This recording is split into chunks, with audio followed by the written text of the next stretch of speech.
Star জলসার হরগৌরী পাইস hotels রোশনাই ধারাবাহিকের পর ফের ছোট পর্দায় কাজ শুরু করেছেন শুভশ্রী চক্রবর্তী। আকাশ আট চ্যানেলের খনা ধারাবাহিকে ধারার চরিত্রে অভিনয় করেছেন অভিনেত্রী। 5 বছরের কেরিয়ার বিভিন্ন মাধ্যমে কাজ করেছেন শুভশ্রী। শীঘ্রই জি বাংলার অরিজিনালসের তেজপাতা ছবিতে ঈশা সাহার প্রিয় বন্ধুর চরিত্রে দেখা যাবে শুভশ্রীকে।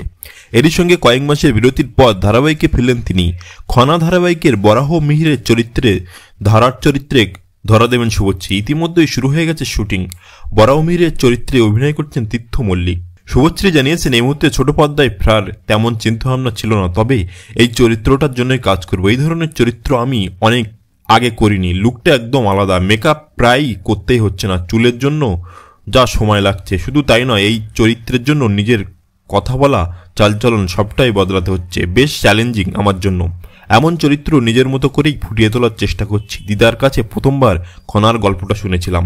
বরাহ মিহির ও খনার কেন্দ্র করেই মূলত এই গল্প। বরাহ মিহির এবং ধারার পুত্র সন্তান মিহিরকে জলে ভাসিয়ে দেওয়া হয়, যা কখনোই মন থেকে মেনে নিতে পারেন না ধারা।